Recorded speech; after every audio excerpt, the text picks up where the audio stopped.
Sunset in Monterey Park was always special. The sun was slowly sinking behind the hills, coloring the sky shades of orange and red. I'd been watching from the terrace of my house for 32 years. Every day, weather and business permitting, I sat in a chair with a glass of whiskey and watched the day slip away from the horizon. Today, this habit seemed especially important. My name is Killian Brooks. I'm 67 years old, and I've spent the last 30 of those years building and growing Brooks Transit Solutions, a logistics company that started with one shabby truck and my crazy dream. Now I have a fleet of 42 trucks, 3 terminals, and a staff of 123 people. We haul freight all over the West Coast, from San Diego to Seattle. In this business, I know every road, every turn, every stop. This morning, before I left for a meeting with the terminal managers, I found a blood stain on my shirt. At first, I thought I had cut myself shaving, but there was too much blood and it was coming from inside. I silently wiped it off, put on a fresh shirt, and drove to work as if nothing had happened. But it wasn't the first time this had happened in the last month. After taking one last sip of whiskey, I went back into the house. On the wall hung a picture of Helen, my late wife. She had died 15 years ago from an aneurysm, suddenly, without warning. We had breakfast together in the morning, and in the evening I returned to an empty house. Sometimes I think I died a little bit that day, too. After Helen died, my son and I never got along. Ezra was always closer to his mother. She understood his creative nature, his desire for beauty.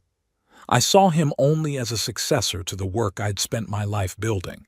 I insisted he study business, learn from my mistakes. He resisted. We fought. In the end, he chose financial analysis, something I considered unworthy of a real man. Now he works for some investment firm in Los Angeles, wears $2,000 suits, and looks at me like a relic of the past. The phone vibrated. It was the secretary. "Mr. Brooks, did you remember your appointment with the doctor tomorrow?" "No, Doris. 10 o'clock in the morning, I remember." "Shall I cancel your appointments?" "Yes, please. And Doris, don't tell anyone where I'm going." "Of course, Mr. Brooks." I hung up the phone and looked at the wall where pictures of the company's development hung. The first truck was an old Ford I'd bought with my savings and a small loan. The first office, a room the size of a closet. First employees, 2 drivers who believed in me. First terminal, a former warehouse on the outskirts of town that I rented for nothing. And a photo of the opening of the 3rd terminal, a modern complex with an automated loading and unloading system. In it, I'm standing next to Ezra and his wife Nell, all smiles for the press. Fake smiles. Nell came into our lives 7 years ago. A tall blonde with a flawless smile and cold eyes. A realtor at a high-end real estate agency. She sold Ezra his first apartment and then his heart. I never told my son what I thought of his choices. He wouldn't have listened anyway. But something about her always made me wary. Maybe it was the way her gaze quickly switched from her ostensible interest in my company stories to her smartphone as soon as Ezra looked away. Or the way she appraised the house on every visit, as if estimating its value. I poured myself another whiskey and sat back in my chair. Tomorrow I was going to find out why I'd been coughing up blood for the past few weeks. Dr. Frost had been my doctor for 20 years.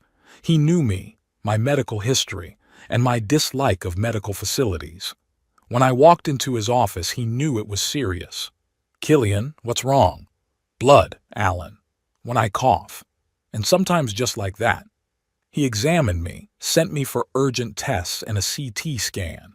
3 hours later, he had all the results, and his face said more than words.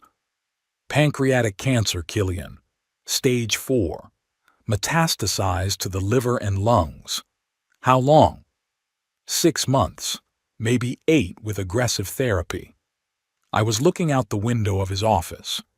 Out there in the parking lot, a driver was trying to park a car that was too big in too small a space. It looked ridiculous and pointless, like so many things in life. What are the options? We can try chemotherapy. There are experimental treatments. Chances? Minimal. With stage 4 and such extensive metastases. I nodded. We both knew what that meant. Thank you for your honesty, Alan. Are you going to tell the family? Why? Ezra doesn't care. He visits me 3 times a year. Thanksgiving, Christmas, and my birthday. And every time, he can't wait to leave. What about your employees, the company? They'll do fine. Hayden's a good COO. Alan shook his head. Killian, you can't just... I can, Alan. This is my life and my death. When I left the clinic, I didn't go home. I headed for the company office, a large glass building on the outskirts of Monterey Park. The security guard nodded at me, and the elevator took me to the top floor. My secretary Doris looked at me questioningly, but I just shook my head. In my office, I closed the door and went to the window. The main terminal was spread out below, with dozens of trucks bearing the Brooks Transit logo loading and unloading. Drivers, loaders, operators, everyone knew their job. The system I'd been building for years worked like clockwork. I had created something real, something important, and now all I had to do was watch it all fade into oblivion. I sat down at my desk and opened my laptop. In the mail was a letter from Tobias Ramsey, CEO of Pacific Freight Systems. They'd tried to buy my company twice before, but I'd refused. Now the situation has changed. I responded to the letter, scheduling a meeting for the next day. When I returned home that evening, I found Ezra's car in the driveway, a late-model black Mercedes. It was unusual. Christmas was still 2 months away, my birthday 4. They were sitting in the living room, Ezra in a perfectly fitting suit and Nell in a dress that probably cost as much as my driver's monthly salary. They stood up at the sight of me, feigning joy. "Dad!" Ezra came over and awkwardly hugged me. "We thought we'd stop by and check on you." Nell smiled, her signature smile white and lifeless.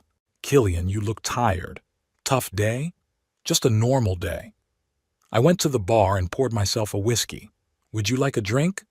"No thanks," Ezra replied. "We have to get back to town." I sat back in my chair and looked at them. "So, to what do I owe this unexpected visit? Do we need an excuse to visit you?"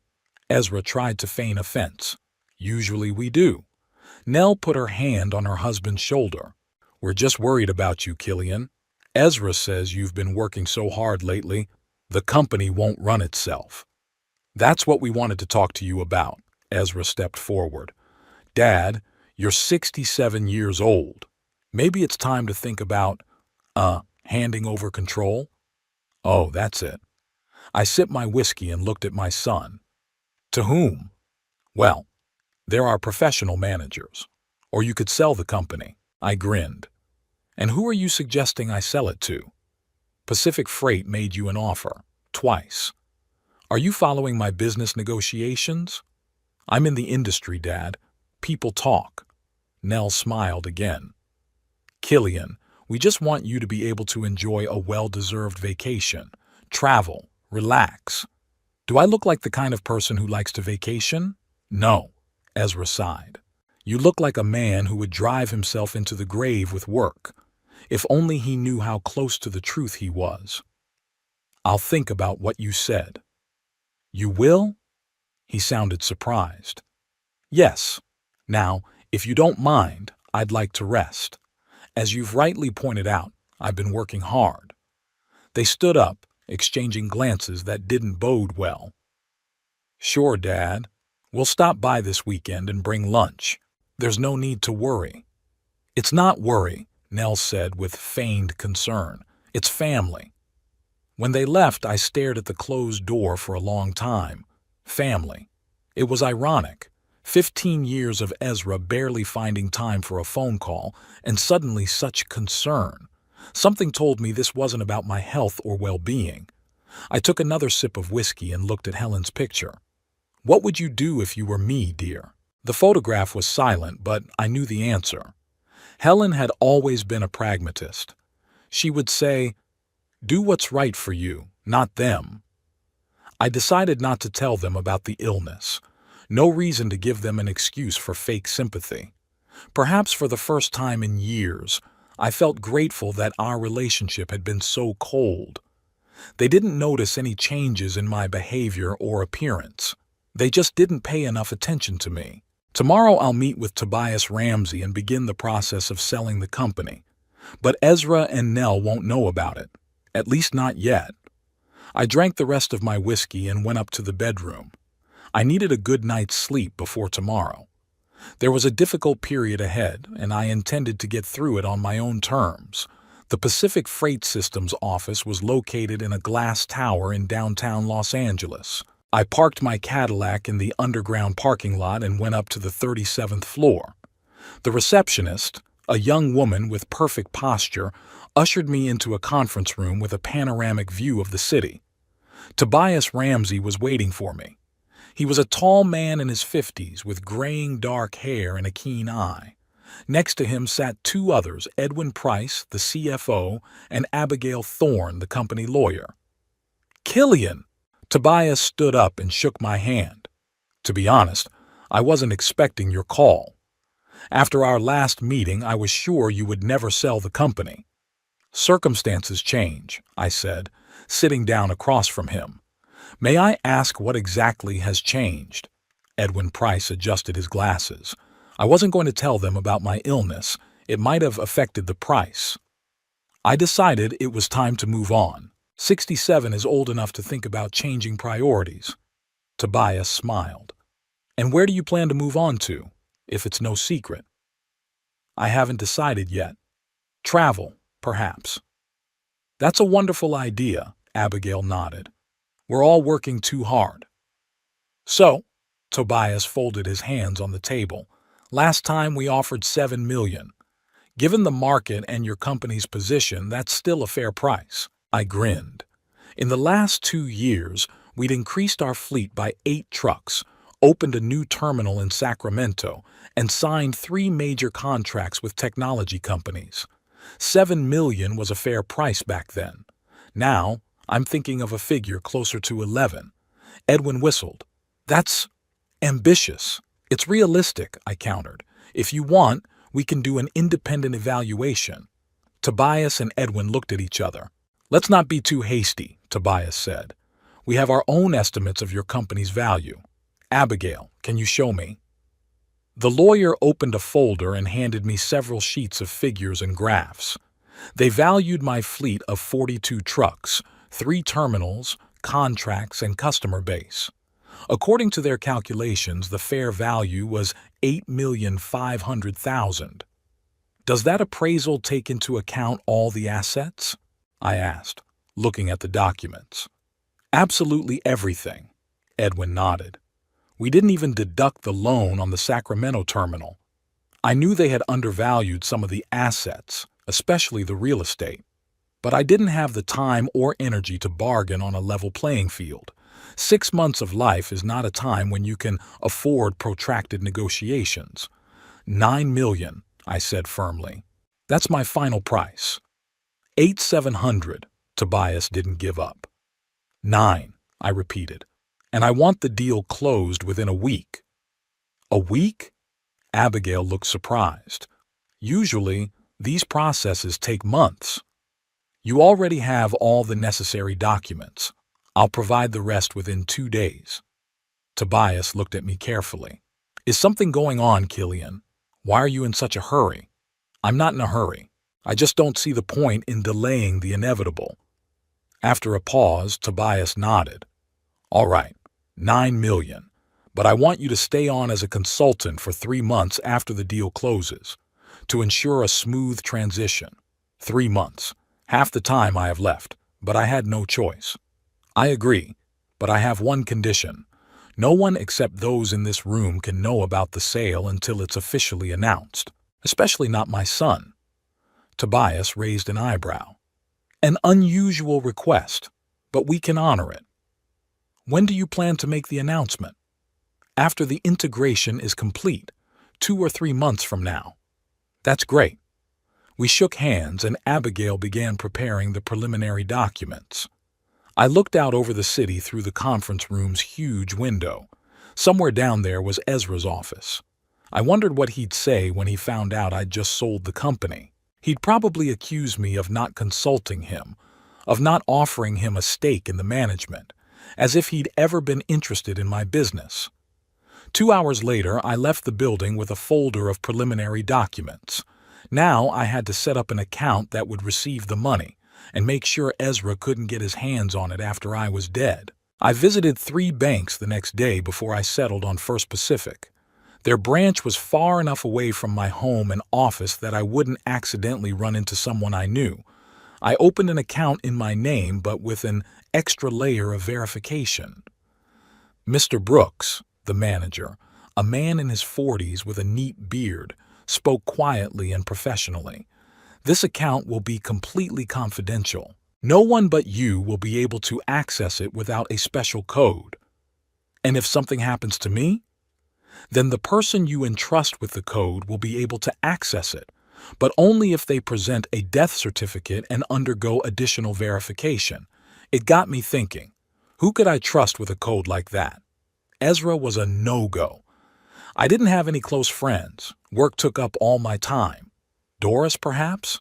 My secretary had been with me for 25 years, but even with her, I wasn't really close. I'll think about it, I told the manager. In the meantime, let only I have access. As I left the bank, I got a message on my phone from Ezra. Dad, Nell and I want to stop by tonight. We have something important to discuss. Again? 2 visits in a week is more than I'd had in the last 6 months. I responded with a short, okay, and drove to the office. At the company, everything went on as usual. No one knew they would have a new owner in a week. Doris brought me coffee and a schedule of appointments. Mr. Brooks, how was your doctor's appointment? Everything okay? Yes, Doris. Just a routine checkup. She smiled with relief. 25 years she's learned to sense my moods. Hayden's waiting for you in the conference room. The third quarter report is ready. Hayden Cross has been my COO for the past 7 years. Young, ambitious, but with the right approach to business. If I had more time, I would have considered selling the company to him, but that wasn't possible now. He wouldn't have the funds. The meeting went as usual. The numbers were good. Profits were up 12% over last year. Hayden offered some ideas for optimizing routes and reducing fuel costs. Great job, I said, closing the report folder. Keep up the good work. Thank you, Mr. Brooks. Hayden looked pleased. By the way, I hear Pacific Freight is interested in our company again. I tensed up. Where'd that come from? The market's full of rumors. They're supposedly collecting data on our assets. Don't pay attention. It's just competitive intelligence. Hayden nodded, but there was a look of concern in his eyes. You're not planning to sell the company, are you? We're just starting to implement a new growth strategy. No, I lied. No sale. I went back to my office and sat down at my desk. On the computer screen, I opened a file with a description of all the company's assets. Fleet value, $3,200,000. Real estate, $4,800,000. Contracts and goodwill, about $2 million. That's about $10 million, minus debts and taxes, about $9 net. I really could have gotten more if I'd bargained harder. But what's the point now? $9 million. A sum that could have changed my life if I'd had more time. The trips I'd told Tobias about. Maybe a luxury home somewhere on the coast. All the things I couldn't afford while I was building the business. But the main thing now wasn't how to spend the money. It was how to protect it from Ezra and Nell. I wasn't going to leave them a dime. Not after all the years of neglect. Not after their fake concern that came as soon as they smelled the possibility of selling the company. I opened a new tab on my browser and started searching for information about trusts and wills. I needed to find a way to dispose of the money so that it would go to something worthwhile.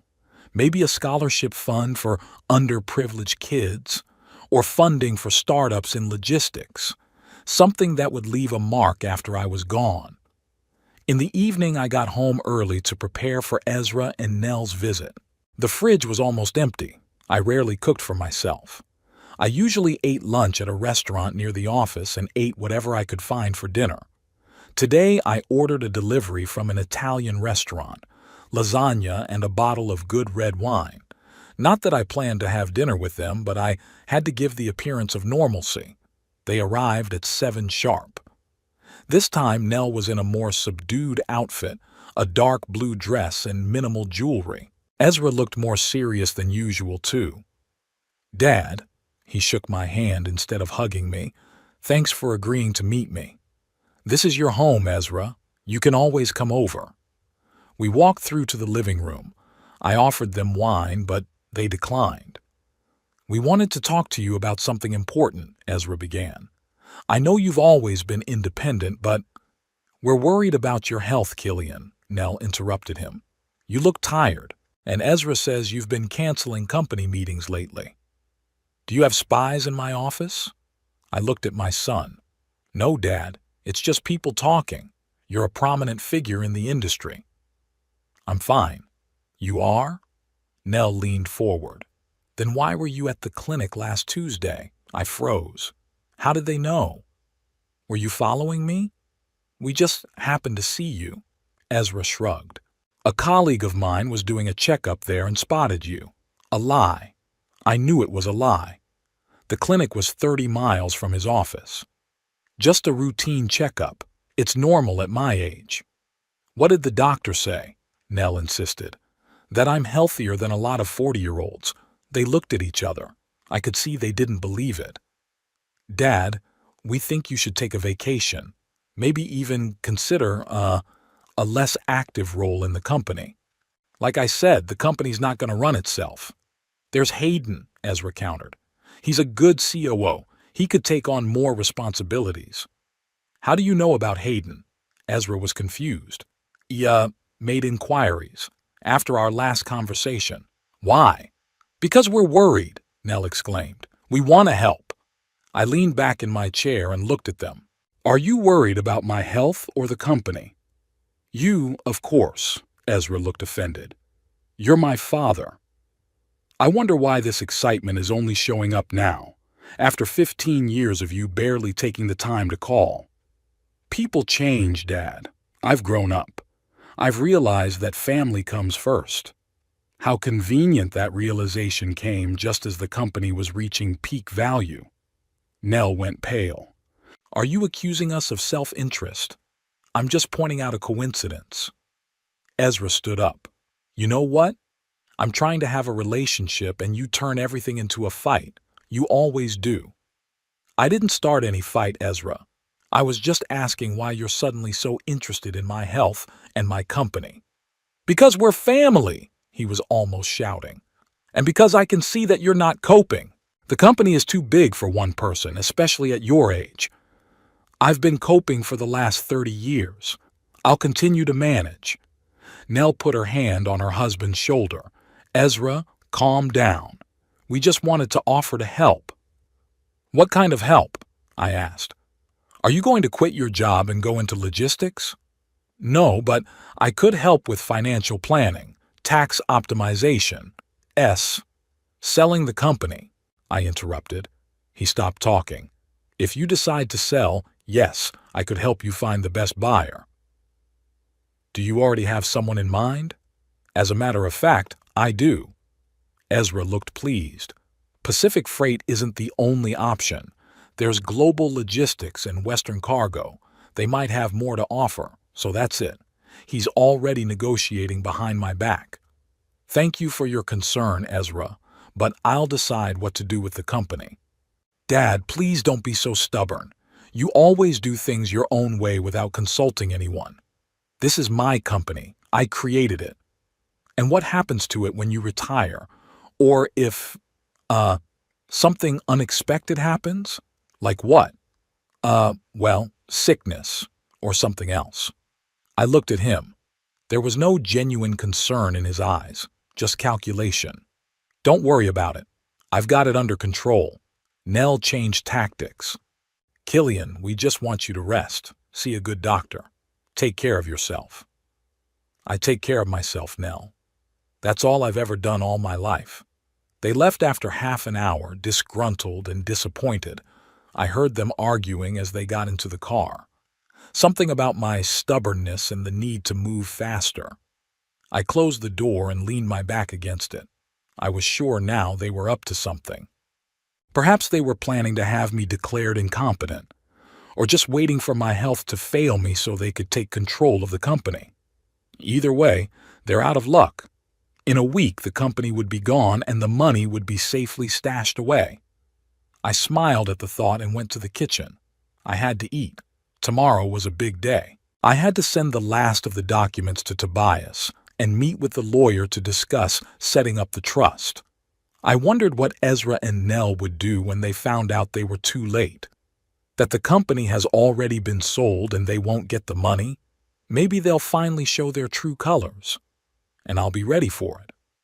I walked out of the bank building feeling both satisfied and tired at the same time. The deal with Pacific Freight Systems had been finalized. $9 million, the price of 30 years of my life, was now sitting in an account that no one knew about. The signing took almost 3 hours, with Pacifica's lawyers double-checking every comma, as if they were afraid I'd change my mind at the last minute. Tobias shook my hand after the formalities were completed. "Are you sure you want to keep the deal a secret?" he asked.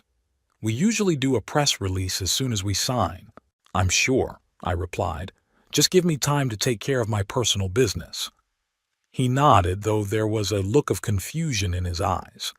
Businessmen like us rarely hide successful deals. Usually they brag about them every chance they get. But my situation was special. Sitting behind the wheel, I felt weakness coming on. I'd been having more frequent episodes the last few days. Dr. Frost had prescribed painkillers, but I tried to take them only as a last resort. I didn't want to cloud my judgment until I was done with my business. The drive home took almost an hour, caught in traffic on the highway. When I finally parked in front of my house, I could barely move. The pain in my stomach became unbearable. I struggled to get to the front door, unlocked it, and literally collapsed on the living room couch. There was a packet of pills on the coffee table. I swallowed one, drinking water from the carafe. The doctor had warned me that they made me drowsy, but I didn't care right now. I just wanted the pain to stop. I don't know how long I was half asleep. The pain gradually receded, replaced by numbness. My consciousness swam. Images from the past flashed before my eyes. My first truck, Ezra's birth, Helen's laughter, the opening of Terminal 3. 30 years of my life became a blurry kaleidoscope of memories. I woke up to the sound of voices. Someone was in the house. I tried to get up, but my body wouldn't listen. The medication was still working. The voices came from the kitchen. One belonged to Ezra, the other to Nell. I didn't remember giving them keys, but maybe Ezra still had a copy from when he'd lived here. "We can't wait any longer," Nell said. Her voice was muffled but distinct. "Did you see him today? He's barely on his feet." "I know," Ezra replied, "but we can't hurry. If we act too soon, he'll get suspicious and change his will." "What if we're too late? What if he sells the company before we can get the guardianship in place?" "Guardianship? What are they talking about?" "He won't," Ezra said firmly. "I talked to Hayden this morning. There's no sign of a sale. All the contracts are up, no meetings with potential buyers. So Hayden's working for Ezra now. I wonder how much he was paid for his information." "But you said yourself Pacific Freight is interested in the company again." "Interested, yes, but we're a long way from a deal. Apparently, Dad's not even returning their calls. If I could, I'd laugh. Poor Ezra. Doesn't know he's a whole week late." "Then we need to speed things up with the medical evaluation," Nell said. "I spoke to Dr. Whitmore. He's willing to examine your father and give an opinion that he's incapacitated." "Are you sure he'll agree? Dad looks sick, but he's clearly lucid." "Of course he'll do it. For $5,000 he'll write whatever he needs to write. And Judge Burns is a friend of my father's. He'll sign the custody decree without question. So that's what they're doing. Declare me incompetent so they can take control of my assets. Classic move." "And then what?" Ezra asked. When we get custody. Then it's simple. You, as legal guardian, sell the company. My client at Global Logistics is still interested. They're offering $10 million. And the father? What about Dad? There's no way he can argue with that. We'll find him a place at Sunset Valley. It's a cheap nursing home on the outskirts of town. Ezra sounded unsure. Exactly. Why waste money on a luxury facility? He wouldn't appreciate the difference in his condition anyway.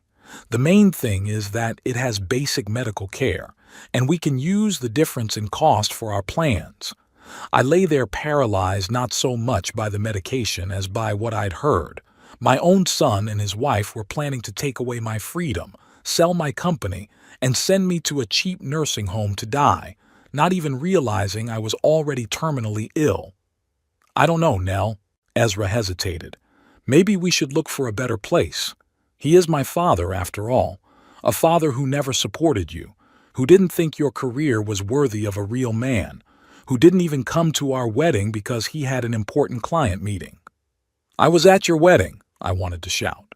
I sat in the third row and applauded when you exchanged vows. And I postponed the meeting because I lost a big contract. But of course, I couldn't say it. I could only listen as Nell continued to poison my son's mind. He never thought about you, Ezra, only about his company. Now it's our turn to think about ourselves. With $10 million, we can buy that house in Malibu you've been dreaming of. We can travel without counting money, maybe even have a baby. We're already making a good income, Ezra argued. Why do we need a baby? You said yourself you didn't want to spoil your figure. That was an example, dear. I'm talking about opportunities, the freedom of choice that money gives you. There was a pause. I could almost see Ezra hesitating, his conscience wrestling with greed. When do you want to start? He finally asked. Immediately. I've already prepared all the paperwork. All I need is Dr. Whitmore's signature and your statement to the court. What if my father resists? He can't. As soon as the judge signs the judgment, it goes into effect. The police will help us if we need it. Do you think it'll come to that? I hope not. But we have to be prepared for anything. You've seen how stubborn he is. There's another pause. Then Ezra's voice, quiet and uncertain. What if he's really sick? I mean, really sick? All the more reason to act quickly, before he does something stupid with the will or the company. You're right, I always am. I heard the sound of a kiss, then footsteps. Let's go check on him, Nell said. The car's in the driveway, so he's home. I closed my eyes quickly, pretending to be asleep. I heard them come into the living room. Look, Nell whispered. He's unconscious. No, he's just sleeping, Ezra replied. See how his chest is rising? I felt someone leaning over me. The smell of Nell's perfume was heavy, vanilla. What are those pills? She asked me. I don't know. Some kind of medicine.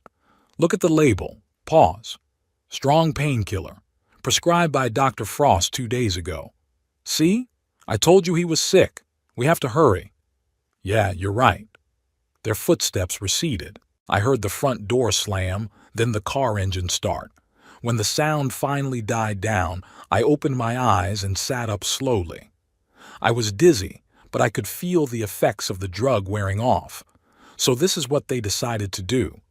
Take away my freedom, steal my company, and send me to a cheap nursing home to die. All under the guise of caring for my health. I stood up, staggered, and walked to the kitchen. I needed a drink of water and to collect my thoughts. There was a piece of paper on the table. Apparently they'd forgotten it in their haste. I picked it up and began to read it. It was an application to the court to declare me incompetent due to progressive dementia. My strange business decisions, forgetfulness, and inadequate behavior were cited as evidence. All of this, of course, was a lie. But with a doctor's signature and the backing of a corrupt judge, it could have worked. Luckily, they were too late. The company had already been sold. The money was in the account, and I was meeting with a lawyer tomorrow to set up a trust and a new will. But now I had to act even faster before they could put their plan into action. I picked up the phone and dialed Doris's number. "Mr. Brooks?" Her voice sounded concerned. "Is everything all right?" "Yes, Doris. I just wanted to let you know I won't be in the office tomorrow. And if my son calls, tell him I'm away on business and won't be available for a few days." "Of course, Mr. Brooks. Anything else?" "Yeah. Write down my phone number." I dictated my lawyer's number to her. "If anything happens, call that number. That's my lawyer." What could happen? I could hear the worry in her voice. "It's nothing. It's just a precaution." After I talked to Doris, I sat down at my computer and started looking up information about the procedure for declaring a person incompetent. I needed to know what I was dealing with. It turned out that the process is quite complicated and usually takes several weeks, but with a corrupt doctor and judge, it could be expedited. I had no doubt Nell would use all her connections. The phone rang. Ezra's number. I decided to answer it to see how far they'd go. "Yeah? Dad?" His voice sounded fake happy. "How are you? Nell and I stopped by this afternoon, but you were asleep. We didn't want to wake you. I took some medicine for my headache. It makes you sleepy." "Headache? Does it happen a lot?" "Sometimes. It's nothing serious. Maybe you should see a doctor. Nell has a friend who's a very good specialist. I bet he's the same Dr. Whitmore who'd write up anything you need for $5,000. "Thank you, but I have my own doctor, Dr. Frost." "Of course you do. Just making a suggestion." Pause. I could almost hear him picking his words. "Dad," Nell and I were thinking, "maybe you should take a vacation. Take some time off. We could help out with the company while you're gone." "I don't need to. I've got everything under control."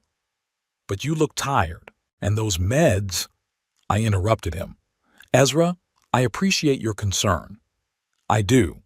But I'm doing fine. If I need help, I'll come to you." "Okay, Dad. Whatever you say." Another pause. "Nell and I wanted to invite you to dinner this Friday night. Will you come?" "I'll be busy Friday. Maybe some other time." "Busy doing what?" He couldn't hide his disappointment. "A business meeting." "Friday night?"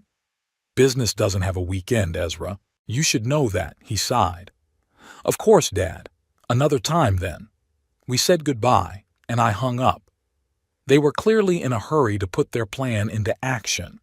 The dinner on Friday was probably a trap. Maybe this Dr. Whitmore was supposed to be there to assess my condition. I felt the onset of pain again, this time stronger than before. I had to take another pill. As I sat on the couch waiting for the medicine to take effect, I thought about how quickly things had changed.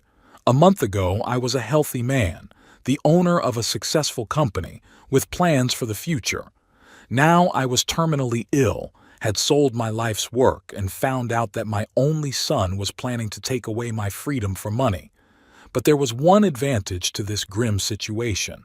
I knew their plans and they didn't know mine. I had managed to sell the company before they got custody. Now I had to protect the money and the time I had left. Tomorrow I'll meet with an attorney and draw up a new will.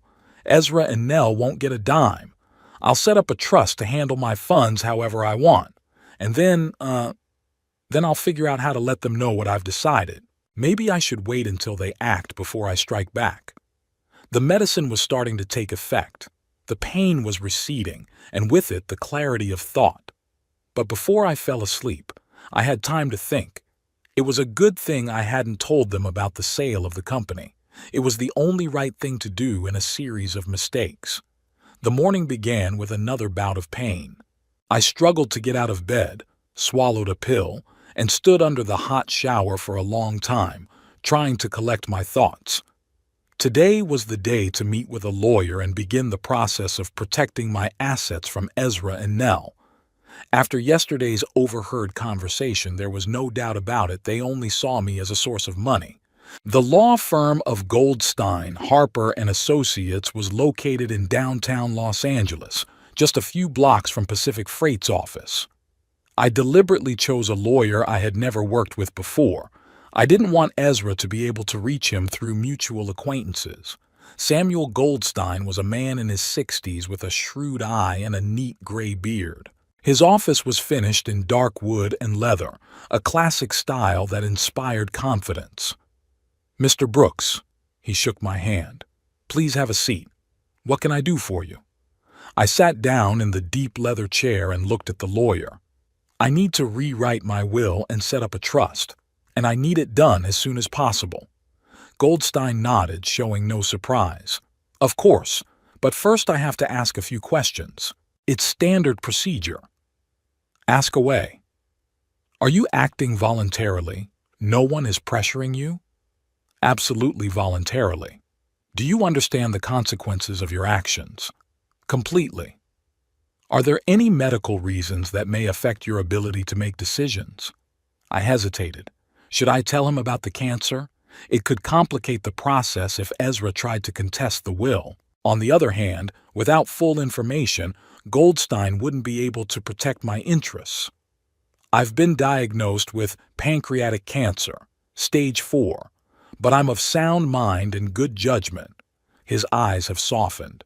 "I'm sorry, Mr. Brooks. It does complicate things. The relatives may try to contest the will, claiming that the illness affected your judgment. That's why I'm here. My son and his wife plan to declare me incapacitated and gain control of my assets. I found out about it by accident, overhearing their conversation. I told him about Ezra and Nell's plan, about the corrupt doctor and the judge." Goldstein listened intently, taking notes. "The situation is serious," he said when I was done, "but it's solvable. First, we need to get an independent medical opinion on your competency. I have contacts of several respected psychiatrists who can conduct the examination." "How urgent is that?" "Very urgent. If your son has already started the process, we don't have much time." "Then go ahead. What else?" "We need to set up a trust with protection from creditors and lawsuits. This will protect your assets even if the court declares you incompetent. The key is to appoint a trustee to administer the trust." It got me thinking. Who could I trust with my money? "Could I appoint you?" "Sure. It's a common practice, but I would recommend appointing one more person for extra control. I don't have any close friends or relatives I can trust." Goldstein nodded. "In that case, we can appoint a second trustee from our firm, my partner, Elizabeth Harper. She specializes in just this kind of case." "Okay. What about the will?" That's easier. You can dispose of your assets however you want. Who would you like to leave your assets to?" "I've already thought about that. I'd like to use part of it to create a scholarship fund for underprivileged kids who want to study logistics and transportation management. The rest is for pancreatic cancer research." "No personal beneficiaries?" "None. Especially emphasize that my son Ezra Brooks and his wife Nell Brooks are excluded as heirs." Goldstein wrote down my wishes. "Good. Now for your assets. What exactly do you need to protect?" $9 million in an account at First Pacific. That's the money from the sale of my logistics company." "The sale?" Goldstein raised an eyebrow. "I thought you still owned the company." "No. I sold it a week ago to Pacific Freight Systems. My son doesn't know about it." "Oh, I see. That makes things a lot easier. Is the money already in your account?" "Yes, good. We'll set up an irrevocable trust and transfer the funds to his account. Once the money is in the trust, neither your son nor the court can access it. You, as the beneficiary, can use it as you see fit." "How quickly can we do this?" "The paperwork will be ready by tomorrow morning. If the psychiatrist can do the evaluation today, we'll close all legal loopholes." "What can I expect my son to do when he finds out?" Goldstein thought for a moment. "He'll probably try to challenge the trust and will in court. He'll claim that you were incapacitated or under the influence. But if we do this right, he won't stand a chance." "What if he does get me declared incompetent?" "Even then, the trust will protect your assets." Sure, you'd lose your discretion, but the money would remain safe. And when you die, it will be distributed according to your wishes. I nodded. It was a good plan. Proceed. And bill me personally for my services, not the company. I don't want a paper trail. Of course, Mr. Brooks. One more thing. I'd recommend you move temporarily. If your son really plans on getting custody, he may try to restrict your movements. I hadn't thought of that. Where do you suggest we move? We have clients who provide safe housing in these situations, completely confidential. Sounds like a witness protection program. Goldstein smiled. In a way it is. A lot of wealthy people face similar problems. The industry is simply responding to demand. After meeting with Goldstein, I went to a clinic he recommended. Dr. Rosenthal, an elderly psychiatrist with kind eyes, did a complete evaluation of my mental state. Tests, questions, memory, and logic exercises. After 2 hours, he gave his verdict. Mr. Brooks, you are completely competent. I see no signs of dementia or other cognitive impairment. Your thinking is clear. Your memory is in excellent condition for your age. Thank you, doctor. I'll need a written report. Of course. It'll be ready in an hour. I'll send a copy to your attorney. I returned home that evening feeling better, despite the fatigue and occasional bouts of pain. The plan was beginning to take shape. Tomorrow the money would be in the trust, the will would be rewritten, and there would be nothing Ezra and Nell could do. I turned on the TV and made myself dinner, a simple sandwich and a glass of whiskey. My appetite was almost gone lately. Dr. Frost had warned me that was one of the symptoms. The phone rang. Nell. Killian, good evening. Her voice sounded sweet as molasses. How are you feeling? Fine, Nell. To what do I owe the pleasure? Ezra and I are worried about you. You canceled dinner Friday night and we were wondering. Maybe you just don't want to leave the house. We could come to you. That won't be necessary. I have a really important meeting. At the office? Friday night? Not exactly. A private meeting. Oh, she sounded curious. May I ask with whom? I'm afraid it's confidential. Pause. Killian, Ezra, and I have noticed some, changes in your behavior. You've become more withdrawn. You've been taking medication. We just want to make sure you're okay. I'm fine, Nell, but thank you for your concern. Maybe you should see a doctor. I know a specialist. I have my own doctor, and he says I'm in great shape for my age. Of course, she sounded unconvinced. Just know that we're always here for you. I appreciate that. I'll see you then? Saturday, maybe? Maybe. I'll call if I'm free. I hung up and grinned. They were obviously in a hurry.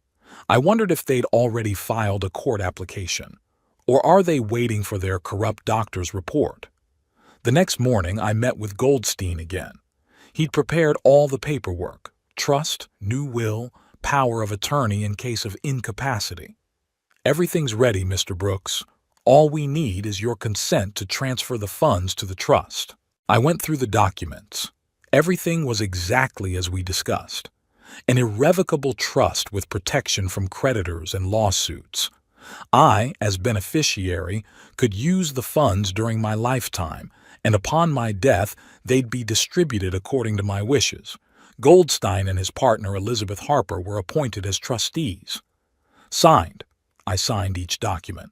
Good. Now we have to go to the bank to process the transfer. At First Pacific, we were met by the same manager who opened my account. Mr. Brooks, good to see you again. What can I do for you? I'd like to transfer some funds into a trust. The procedure took about an hour. The manager checked the paperwork. We filled out the necessary forms, and finally the money was deposited into the trust. $9 million was now safe from Ezra and Nell. Congratulations, Mr. Brooks, Goldstein said as we left the bank. Your assets are safe. What's next? Now we have to wait and see how your son reacts. If he does file for custody, we'll be ready. And the company?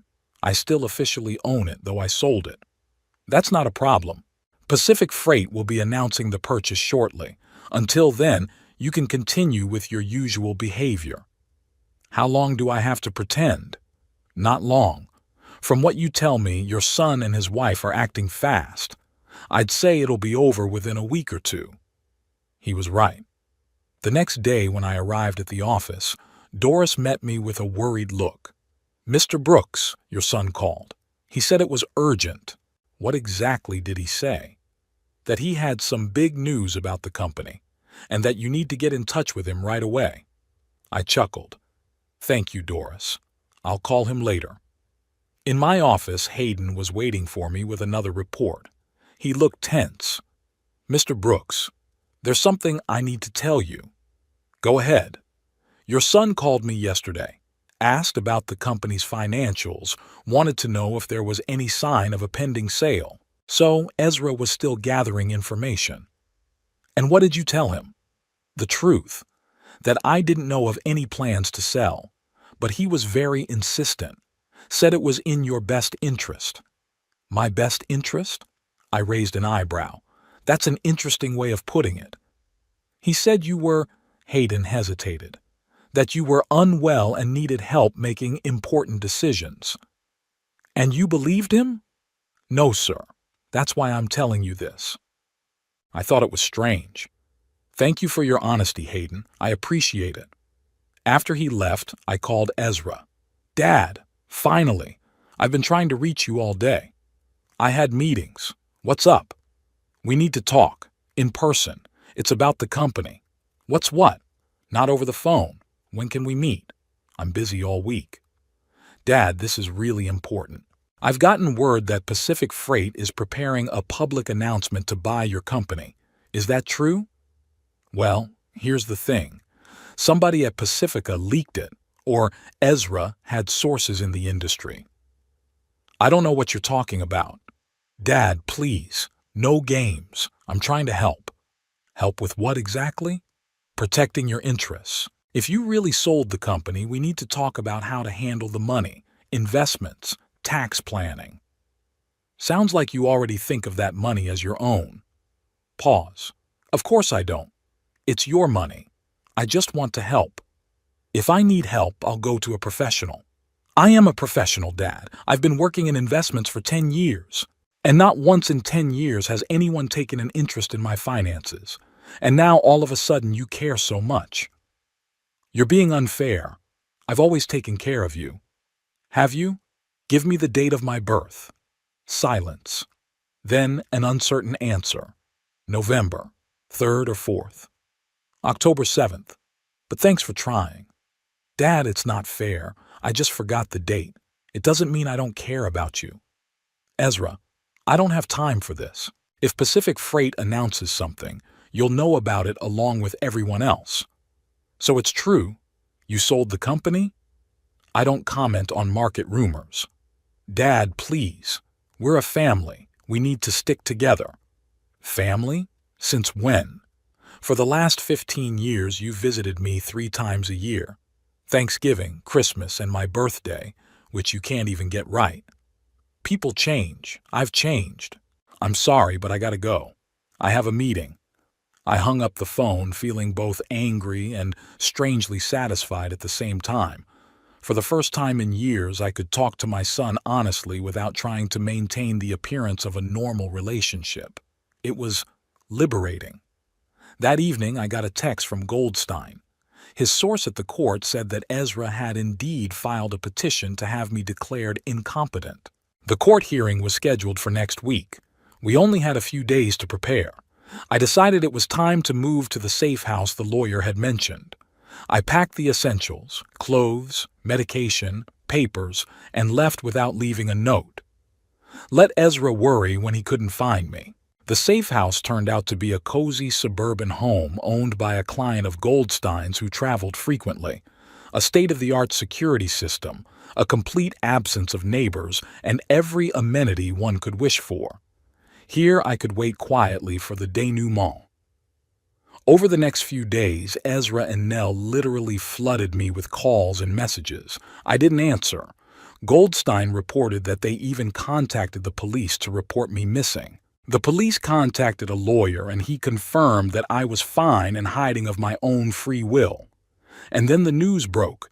Pacific Freight Systems officially announced that it had purchased Brooks Transit Solutions for $9 million, a deal that had been finalized 2 weeks ago. My phone was flooded with calls from journalists, partners, employees, and of course, Ezra. I decided to take his call. "Daddy, is it true? You really sold the company?" "Yes, Ezra, I did." "Why didn't you tell me? I'm your son." "That's exactly why." "What? What are you talking about?" "I know about your plans, Ezra. How you and Nell wanted to put me in a cheap nursing home. How you were going to get custody so you could control my money." Silence. Then, "That's not true. Who told you that?" "No one. I heard your conversation in the kitchen myself. The night you found me sleeping on the couch." "Dad, you've got it wrong. We never—" "No more lies, Ezra. I know the truth. And I know about the statement you filed with the court." Pause again. "It's for your own good. You're sick, Dad. You need help. The only thing I need is for you to leave me alone. You won't get the money from the sale of the company. It's already in a trust that's not available to you or the courts." "What? You can't do that." "I already did, and I rewrote the will. You and Nell are disinherited. Dad, please, let's meet. Let's have a quiet talk." "It's too late, Ezra. You've made your choice and I've made mine. Where are you?" "I'll be there. We'll talk about it." "No, no more discussion. I'll see you in court." I hung up and turned off the phone. A strange sense of freedom swept over me. For the first time in a long time, I felt truly independent, not bound by the company or by false family ties. The $9 million in the trust account gave me the opportunity to live my remaining months the way I wanted. No compromises, no lies, no pretense. The disease was progressing. The attacks became more frequent and more severe. But now I had freedom, financial and emotional, and I intended to make the most of it in the short time I had left. The court hearing was held 8 days after the sale of the company was announced. Ezra showed up with 2 lawyers and Dr. Whitmore, the very specialist Nell had recommended. I came with Goldstein and an independent psychiatrist, Dr. Rosenthal.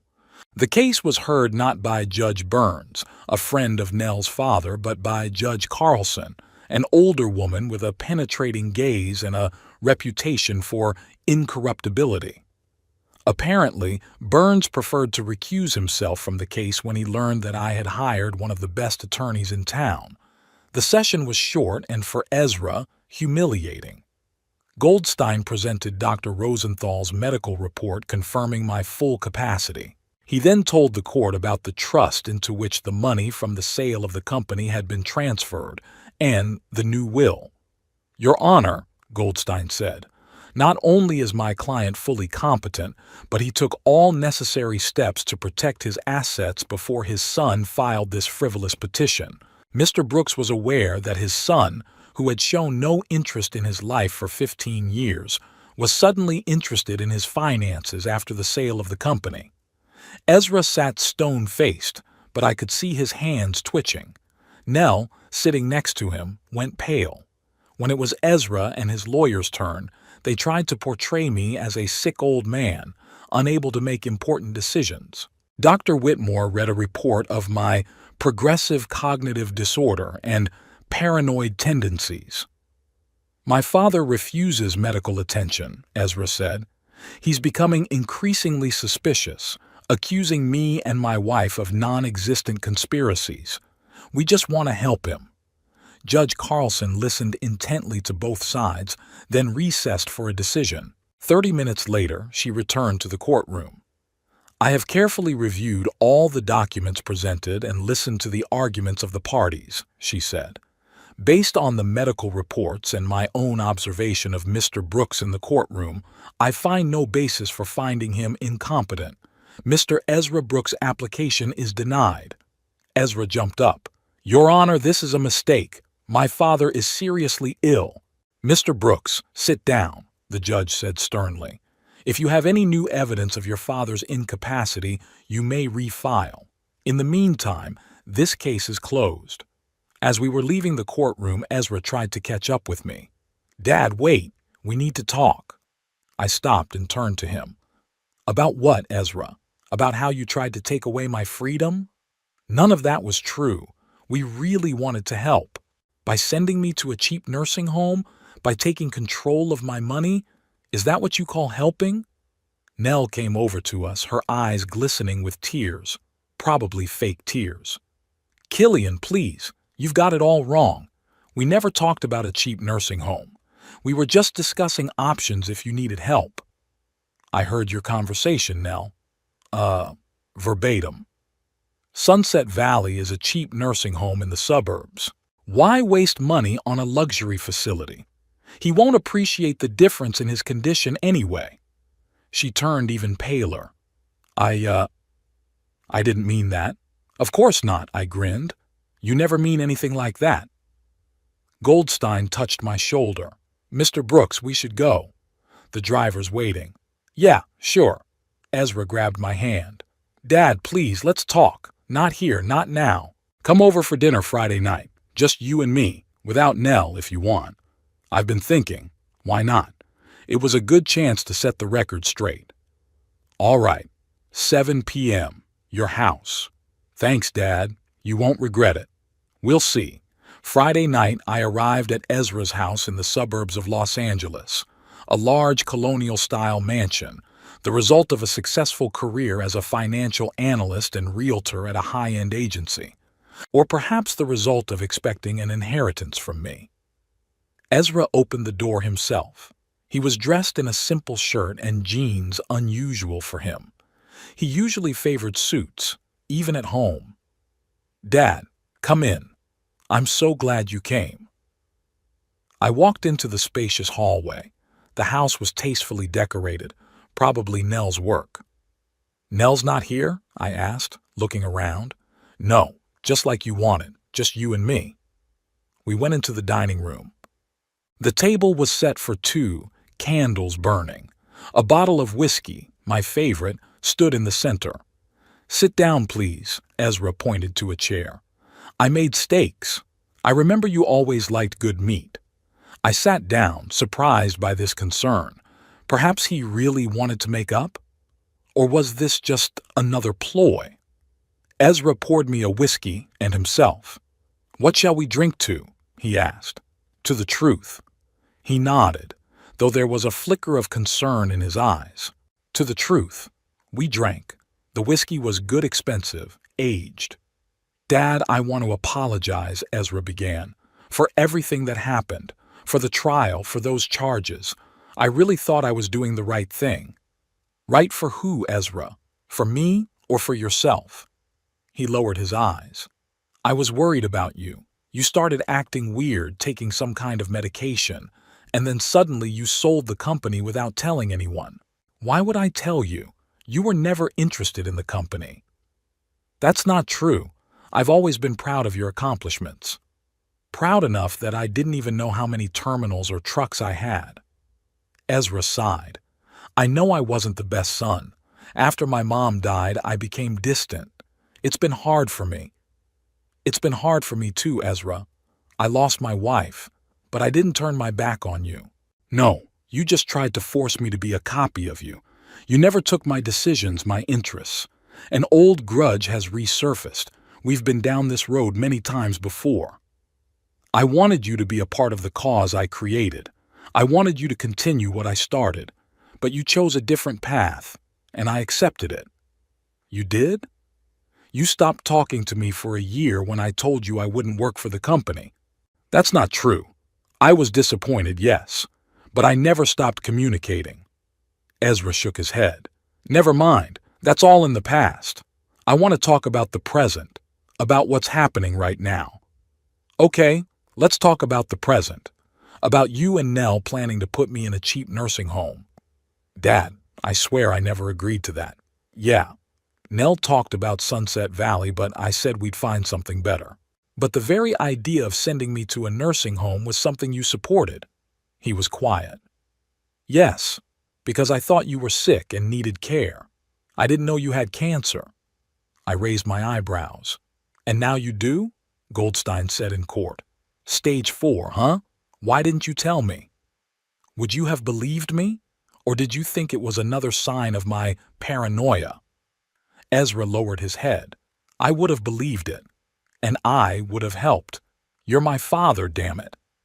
I'm surprised you're only remembering that now, with the company sold and the money out of your reach. It's not about the money. It's not. What were you and Nell talking about in the kitchen? About the house in Malibu, about traveling, about how you'd handle my millions. Ezra jumped up. It was Nell, not me. She's obsessed with money, status, all that crap.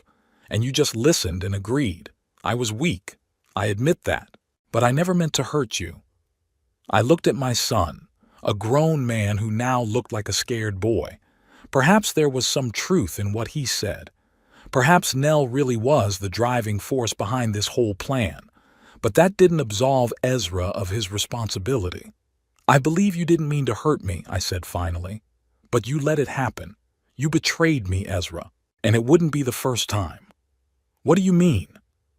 Remember when you were 22? You took money out of my safe to pay off a gambling debt. He went pale. Did you know? Of course I knew. I've always counted money accurately. $12,000 disappeared overnight. Why didn't you ever tell me? Because I was hoping you'd come clean, or at least return it. But you did neither. Ezra sat back down, his shoulders slumped. I was an idiot. I still am. Not an idiot, just a weak man. We sat in silence.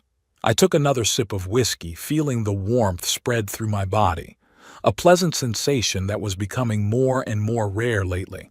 What now? Ezra finally asked. Now I tell you what's really going on. The whole truth, Ezra, the whole truth, Ezra. I took a deep breath and began. I have stage 4 pancreatic cancer, metastasized to my liver and lungs. I have 6 to 8 months to live, maybe less. The disease is progressing faster than the doctors expected. Ezra's gone pale. Treatment? There's no point. The odds are minimal, and the side effects will make the remaining time unbearable. Dad, I didn't know. I found out about the diagnosis the day before you and Nell started showing such sudden concern. Funny coincidence, don't you think? It really is a coincidence. Nell heard from her client that Pacific Freight was interested in your company. We thought we should help you with the sale. Help me or help yourself? He didn't answer. The company sold for $9 million, I continued. The money's in a trust administered by Goldstein and his partner. I can use it while I'm alive, and when I die, it'll go toward a scholarship fund and pancreatic cancer research. You didn't leave us anything? Why should I? For 15 years of neglect? For trying to put me in a nursing home? I am your son.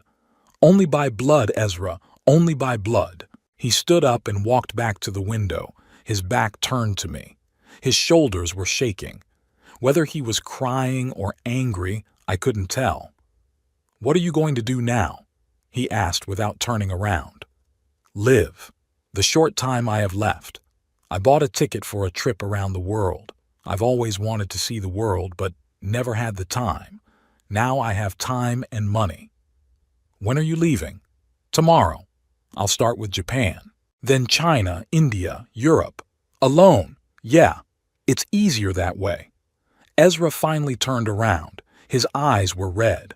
I could come with you, at least part of the way. I shook my head.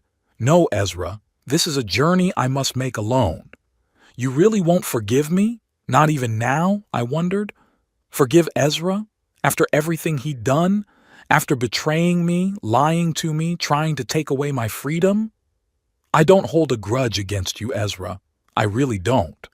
But I have nothing to forgive you for. You made your choices. I made mine. We're just going our separate ways. That's it? 15 years of Cold War and now you're just leaving? What did you expect? A tearful reconciliation? A hug? We stopped being a real family a long time ago. No need to pretend now. Ezra came closer. I'm not pretending. I'm really sorry about what happened. the way things turned out between us. Me too, Ezra. Believe me, me too. We stared at each other, two strangers, bound only by blood and a bitter past. The steaks will get cold, he finally said. I'm not hungry. Drugs kill the appetite. Another whiskey at least? I can do that. He poured us both a drink. We drank in silence. Not for anything in particular, just because it was probably the last time we'd ever sit like this, just the two of us. If you change your mind about the will, Ezra started. I raised my hand, stopping him. Don't ruin the moment, Ezra. He nodded. I'm sorry. I finished my whiskey and stood up. I should get going. There's an early flight tomorrow. Will you let me know where you are, in case something happens? Goldstein will know. He'll contact you if he needs to. Ezra walked me to the door. He hugged me awkwardly for the first time in years. Goodbye, Dad. I'm sorry for everything. Goodbye, Ezra. Take care of yourself. I went outside. The night was warm and clear. The stars shone brightly in the California sky. I inhaled deeply, feeling strangely light.